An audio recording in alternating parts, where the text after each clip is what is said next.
I think you're supposed to count 3, 2, 1, backward. Man. Well, when you host the podcast, you can count how you want. There we go. We captured the setting the tone banter right there.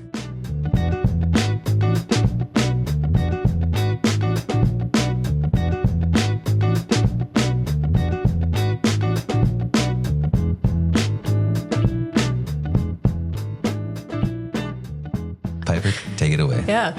So with us today in the studio, we have the publisher of the Lincoln County News, John Roberts, and the editor, Maia Zewert. Oh, you said it correctly. I'm so proud of you. I always try my best. How are you guys? Good. It's good? Thursday, so, there's still hope again. We just finished the paper yesterday, and so all that stress is gone, and now it's like we don't have to do that again for another week. Mm. How about you, John? I'm great. It's good to be here in our Studio One. Mm-hmm. Our first time playing around with us.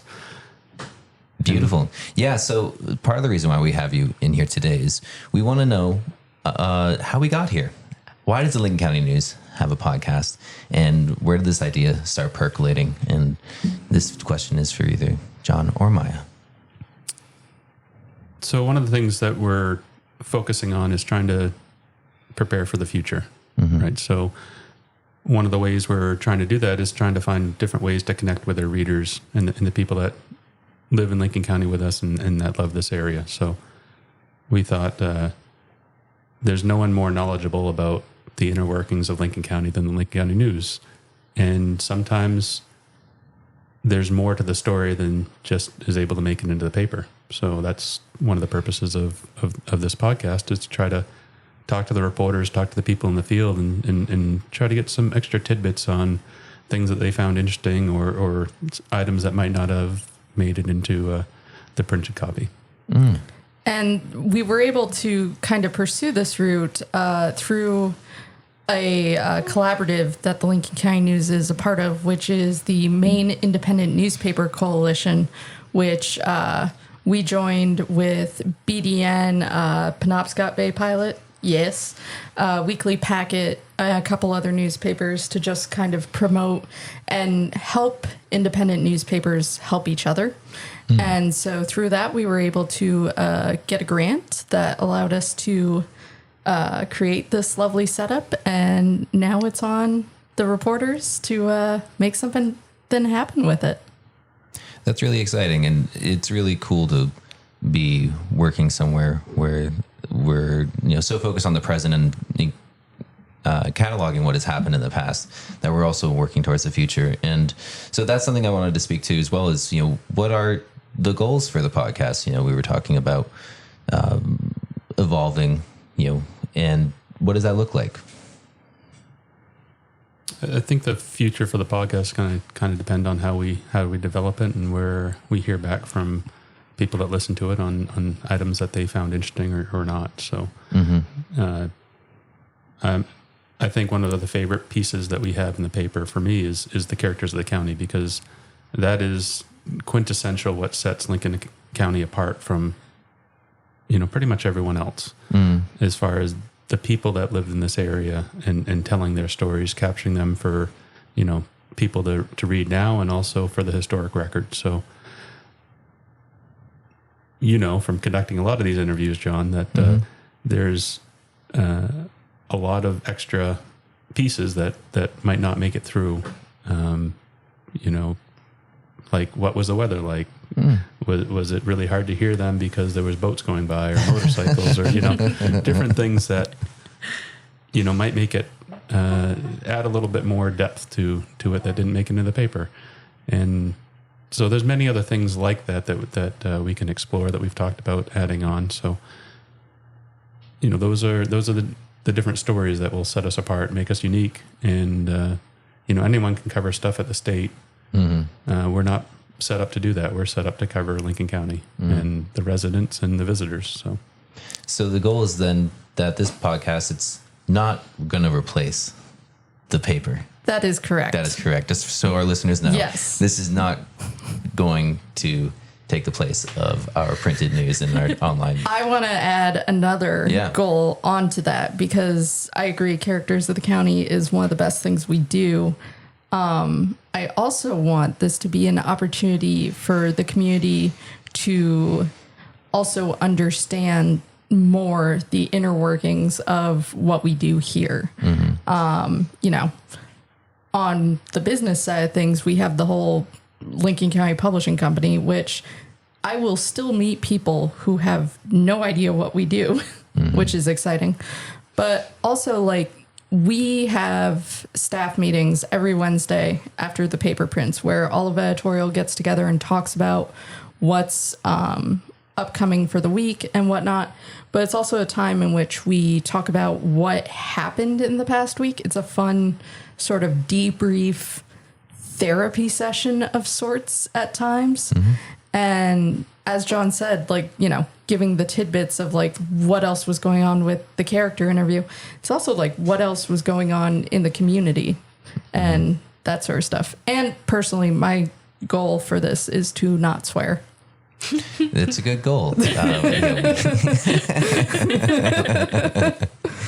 So outside of not swearing too, Piper, I want to hear a little bit about what doing this podcast means to you as a reporter.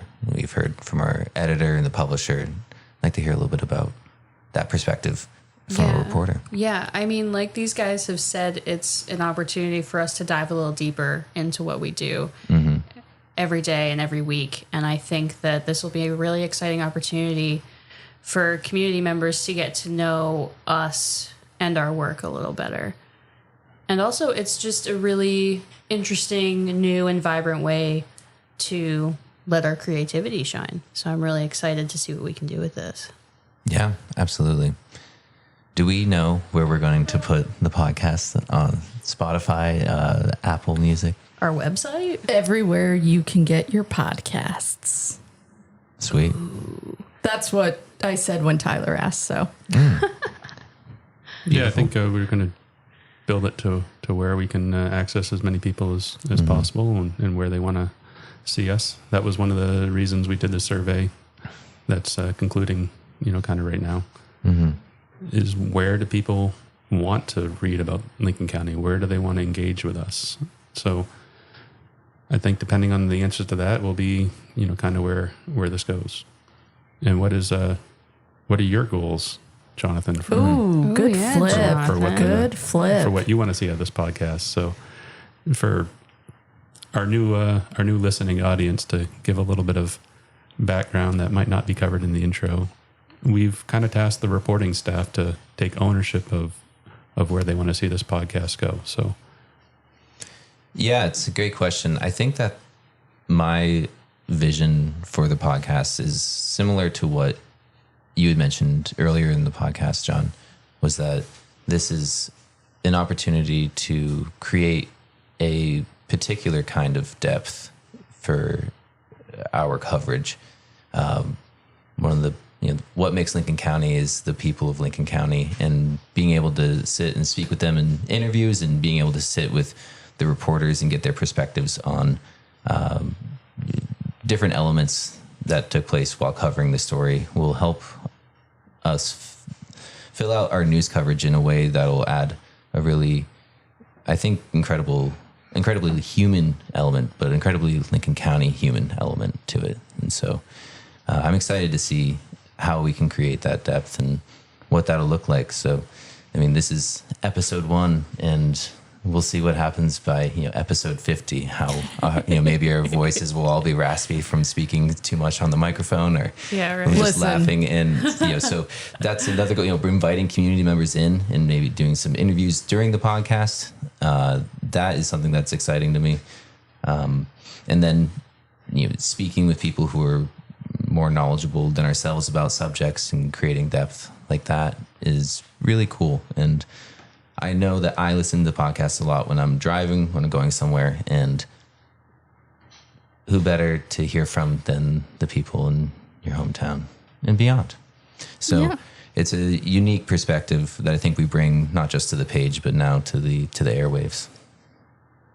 Well said. See, It's almost like you're a poet or something. Yeah, we will get into my poetry later. This is actually the poetry hour for Lincoln County News. We should make sure some of that intro, outro music has like a good vibe to fit the poetry. Absolutely. Yes. Oh, the intro and outro music, it's just going to be me reading poetry. I kind of love that. So our intro and outro music was put together by our associate editor, Sherwood Olin. So this whole... With assistance by Stu Mahan. Yeah, with Who assistance is by Stu Mahan. local. Can't forget Stu. Sorry, Stu. Yeah.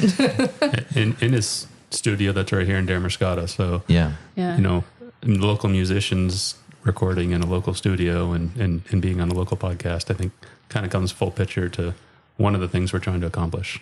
Yeah, So, absolutely. And so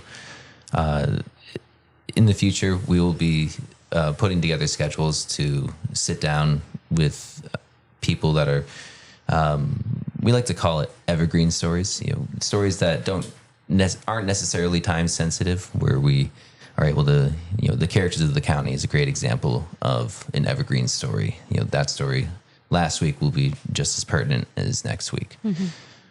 Sitting down with people, interviewing them,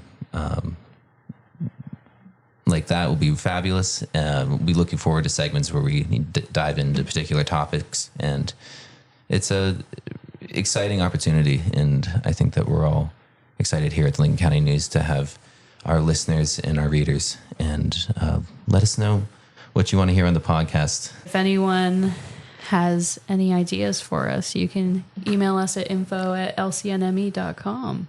I suspect that we will see both of you and hear from both of you pretty regularly here on the podcast. So Can't get rid of them as hard as we try. yeah. No, you Beautiful. cannot.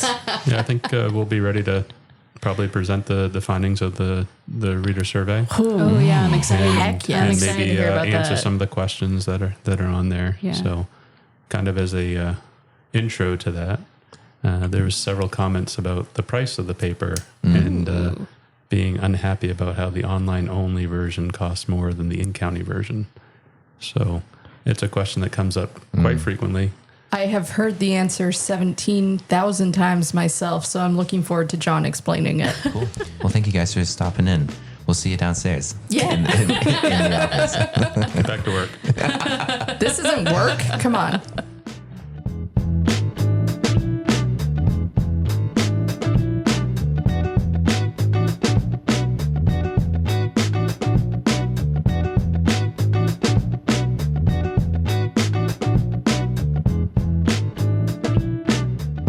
So next we're going to chat about the impact a proposed standard by the Federal Occupational Safety and Health Administration could have on volunteer departments, which was one of the top stories from the July 18th edition of the Lincoln County News. So with us in the studio today are two local fire chiefs. We have Waldoboro Fire Chief Paul Smeltzer and Damascata Fire Chief John Roberts, who was with us earlier wearing the hat of publisher of the Lincoln County News. So how are you guys today? Very well, thank you. Yeah. Very good, thanks. Good. So first, I want to briefly explain what's going on to our listeners who may not have had the chance to read our article. So the Occupational Safety and Health Administration, who we'll refer to as OSHA because it's much shorter, introduced a new health and safety rule called Emergency Response back in February. So the new rule covers a broader scope of emergency responders and includes safety measures that OSHA said are intended to protect emergency responders from a variety of occupational hazards. So the proposed rule is based on multiple National Fire Protection Association standards and one standard from the American National Standards Institute. So where we are now, OSHA opened a public comment period for people across the nation to share their thoughts on the proposed rule, and that recently closed on July 22nd. And from what I could gather of the thousands of comments submitted, a lot of people do not think implementing this rule in small rural departments is feasible. So as fire chiefs in Lincoln County, you guys are the experts here. You know how this rule is going to affect local departments because you're the ones who will have to implement it in your towns if it's approved. So what are your main concerns about the proposed rule? I think there's two separate outcomes that we're mostly concerned about. One is going to be the financial impact on it, and the second is the impact on the volunteers time-wise with the additional training. So I think there's two very different scopes of the outcomes that could be affecting us. Yeah, I agree. I think from a cost perspective, there's some items such as the medical evals and other items that will have a pretty major impact on our budgets. But I think most departments would be able to handle that. The pieces of the training, especially around officers and interior firefighters, are where the impact will be most severe. Around the county, we've implemented something that a lot of fire training organizations and the Maine Bureau of Labor have agreed to, which is a basic fire standard. So it's not really a standard, but it's the basic training that it was agreed to needs to be done in order to be an interior qualified firefighter. And that's been used since 2006-07 timeframe, I believe. Whereas this OSHA rule requires firefighter 1 and 2, and that's about a 240-hour certification process with 2 written tests and an end test in order to be certified. So what most of the departments in Lincoln County have done is participated in a yearly basic fire training class in order to get their members able to be inside.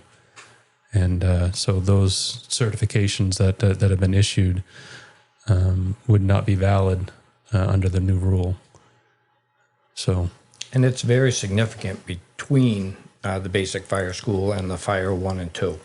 Basic fire school can be completed in several months with 1 night a week, a few Saturdays here and there. And it's basically exactly what it says. It's a basic fire school. Fire 1 and 2 goes into much more in depth, a lot of which is important and relevant to us, but there's significant parts of it that don't apply to fire departments in Lincoln County, such as, the union negotiations and all those different parts that play into it. So the basic fire school has met our needs very well over the past several years. yeah, I'm trying to remember what we mentioned the other night on how many have gone through, but it's been several hundred firefighters in the county that have gone through the Lincoln County Fire Academy basic classes. And it's a process that we just finished one up. Chief Smeltzer led one, and he's leading one now in Jefferson. So it's still ongoing. The biggest challenge for firefighter 1 and 2, which both of us went through in 2007, is the time commitment. It's about 8 months if you're a volunteer. Now, full-time departments, they bang it out in 4 to 6 weeks because they're paying the people full-time. But if you're doing it nights and weekends, 2 nights a week and every other Saturday, it's going to take you about 8 months to complete that level. And that's a commitment that most of our volunteers are not going to be able to make. Mm-hmm. So because of that commitment, there are a few chiefs from Lincoln County departments that have said that they are afraid that they will lose manpower. They will simply have volunteers who don't want to make that commitment or don't have time to make that commitment. Is that something you're afraid of happening in your own departments? Yeah, I don't think it's because they don't want to. I think it really comes down to, the time commitment. You got to understand that all of us work other jobs, other careers, have families, you have other organizations, that you're part of, and to put additional requirements on top of them, I think will affect them on that side of it. Yeah, definitely. It's still a little early to be able to fully digest everything that's within the standard, but it doesn't look to me like it's going to require us to remove them from the department. It's just we got to restrict what jobs they can perform. So as the authority having jurisdiction, which is generally going to be the fire chief in a town, they have to set rules for here's the minimum training to be able to perform this. And if it's interior firefighting, it has to meet firefighter 1 and 2. That one, that's pretty clear. As far as car fires and some of the other things, it's less clear. So what standards we require for firefighters to train to in order to perform all these different functions are things that we're going to have to define in our standard operating procedures and our emergency response guideline, which are 2 documents that currently do not exist for most of the departments in the county. Most of the departments, I believe, use standard operating guidelines, which are a little bit less rigid than a procedure. And the rule is going to require us all to have an emergency response guidelines, and then standard operating procedures. So that's going to be a big administrative hit on all the departments right now. Looking at the totality of everything that's included here, I think it's going to be hard for departments to meet all the administrative requirements without having some sort of full-time staff. Now, whether that be 3 or 4 departments, collecting around one person, or everyone having their own hired individual, I see that it's definitely going to drive the need to have at least one full-time staff member. On the volunteer level, some of us struggle right now to have enough time to complete everything that's required. So anything that's added to it is just going to make it more and more difficult. And one of my concerns with it is who's going to replace us, when we're ready to retire. There's not a lot of people that have the ability to just leave work whenever there's a call or whenever, to help deal with all this paperwork. It's all got to be done after hours, after shifts. And I just don't know who's going to be able to step up and fill that need. With the implementation of the rule, if it is implemented, there are a lot of factors here that will cost your departments more money as well as more time. So I tried to take a stab at this. It's really hard because not knowing how many firefighters will actually go through the training and whatnot. There's so many different facets to trying to come up with a budget impact. So what I looked at was we're going to need at least one full-time person. And if you're talking about someone that has the qualifications to be a fire officer as that person, then their pay should be equivalent to what the PD is making because it's a similar level of training. So when you incorporate that with pay and benefits, that's about $100,000. Our budget's somewhere around $160,000. So adding that one spot is an increase on our budget of, like 60%.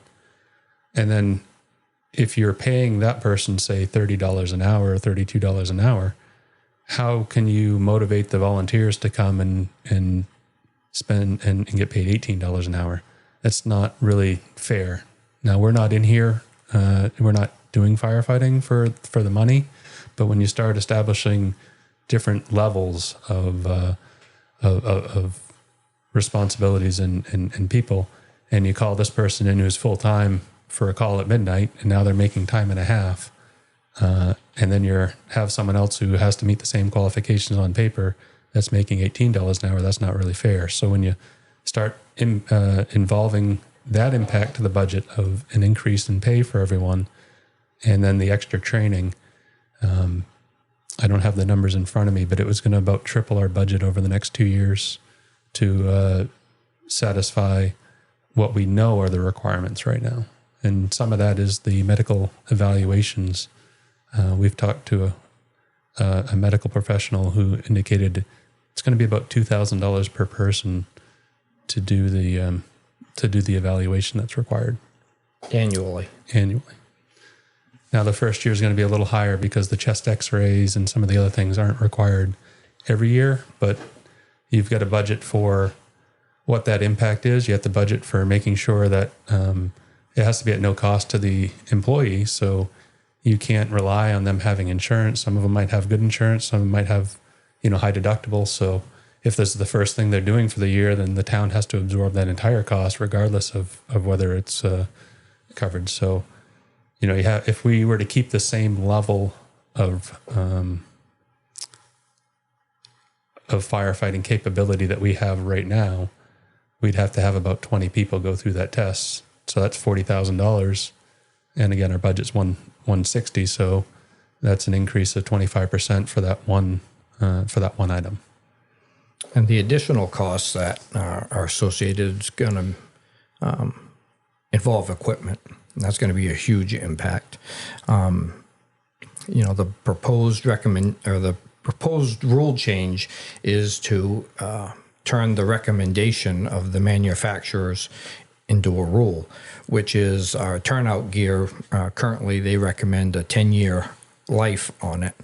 And if that becomes a rule, then we're looking at about $5,000 per firefighter for their turnout gear that's going to have to be replaced every 10 years, irregardless of the amount of times it was exposed to hazardous environments, or even the condition of it. Even though it passed all the tests, it would still have to be replaced just because of the shelf life has come to an end.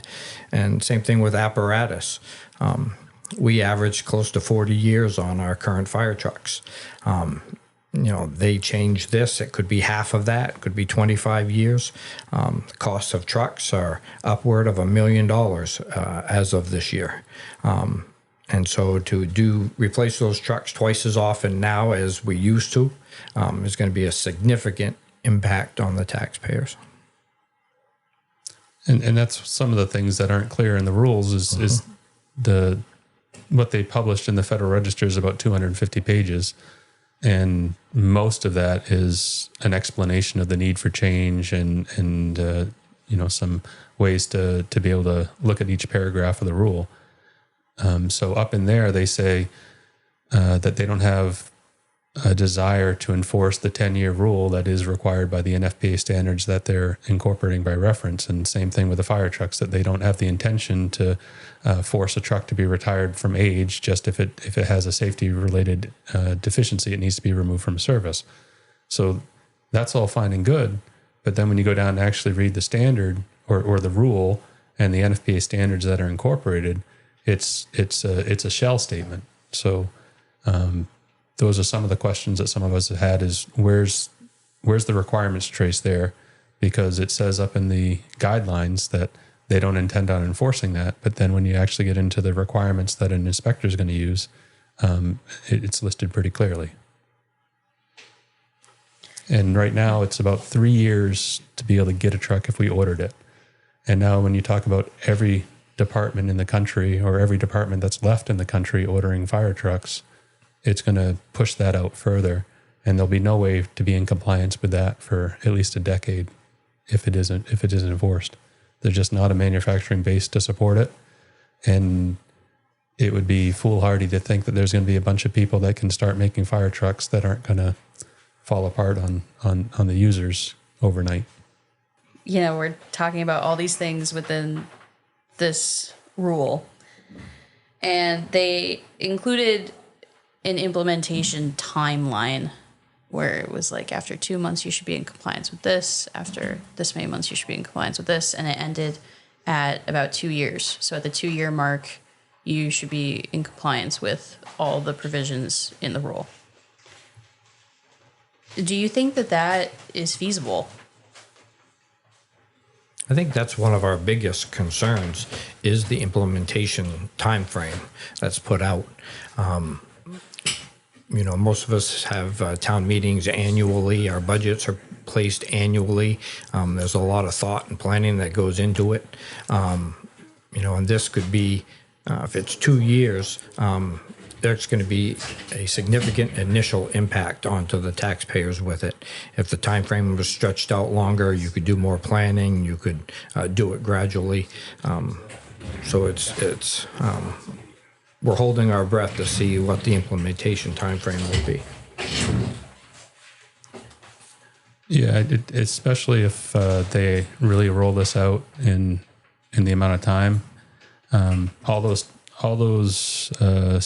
schedule of implementation that they have listed there are for when the rule becomes final. But there isn't really a date yet when they say it's going to be final. They'll just issue it. They'll say, this is the date that it's final, and you have this long to comply. So for some of those items that are 3 to 6 months, With this pending, do we assume that it's going to go final? So for this next fiscal year budgets that we're going to, so for Damerscott, our fiscal year starts July 1st.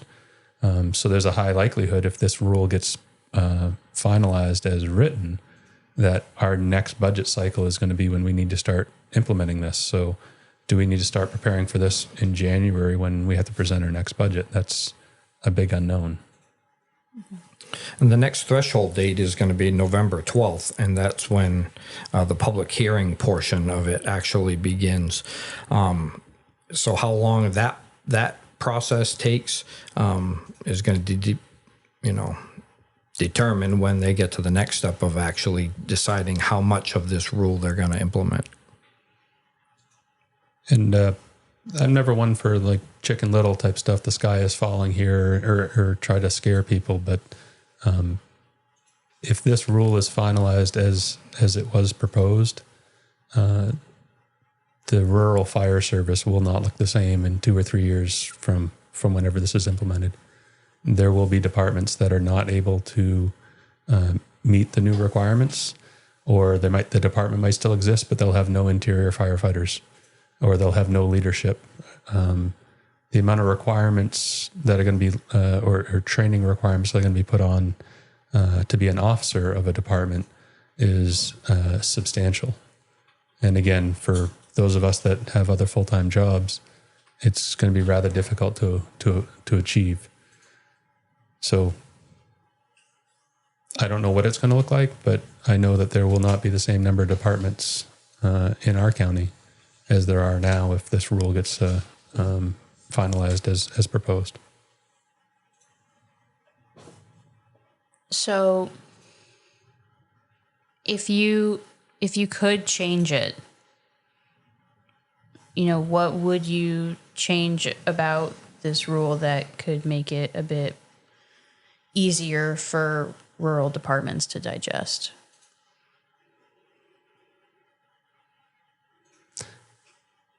I think there's a few ways to do that.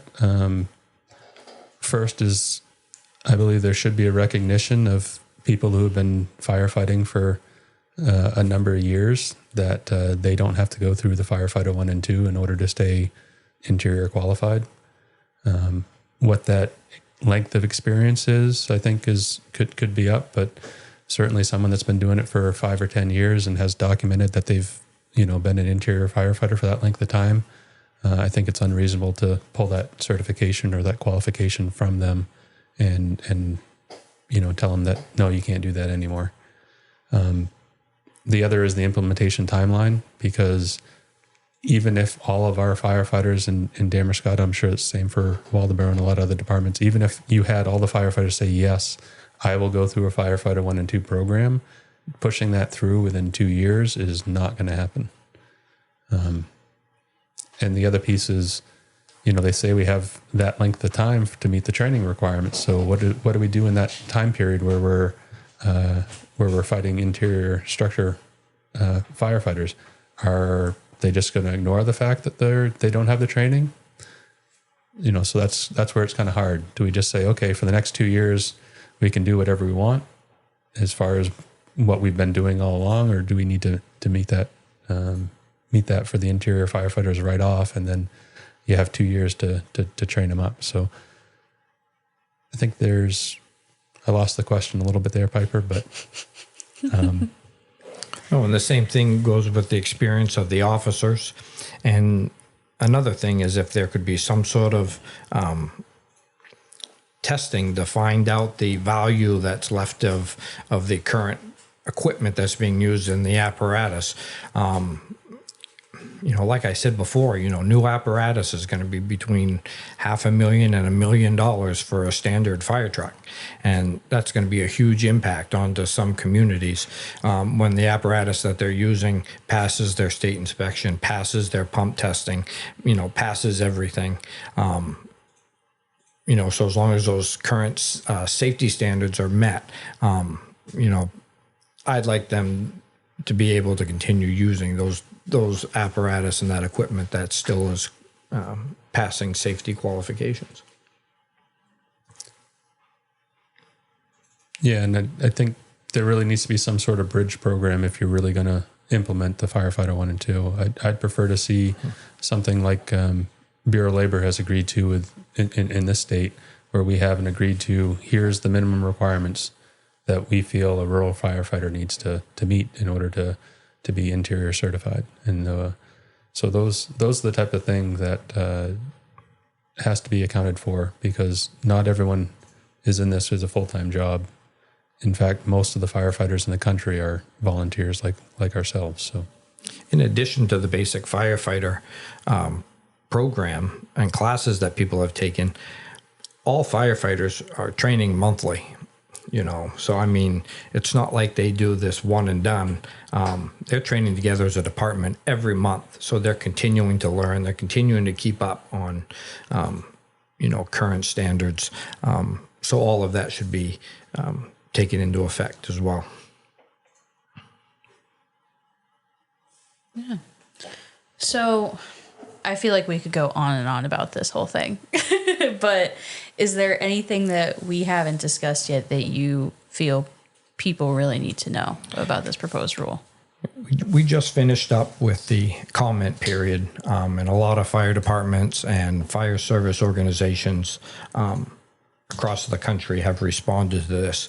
Chief Roberts spent an insane amount of hours and time working on his comments that went into it. And so now it's just a matter of to see what they're going to do with it. Like I said, the public hearing begins on November 12th. For fire service personnel and people that want to comment, you have to go on the OSHA website and you have to request a presentation time from them in order to do it.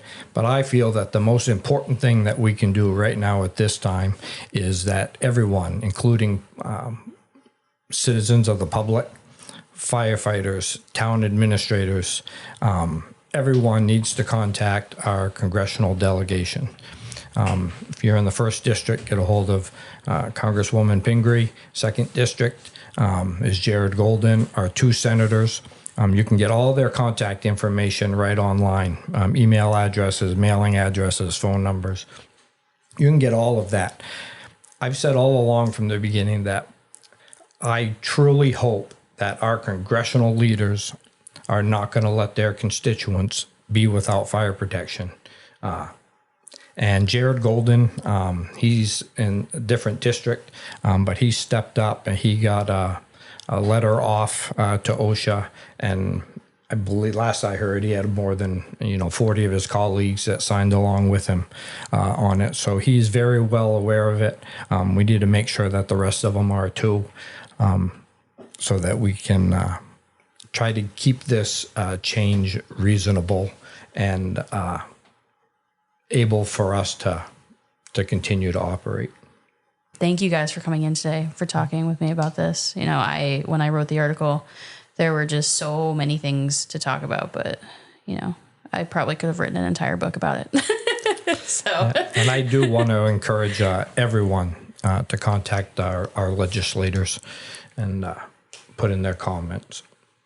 Awesome. Yeah, I'll echo that as well, because we need to be ready on this on several different fronts, and assuming that we need to assume that OSHA will pass the rule as proposed, and not and not listen to the thousands of comments that they've received.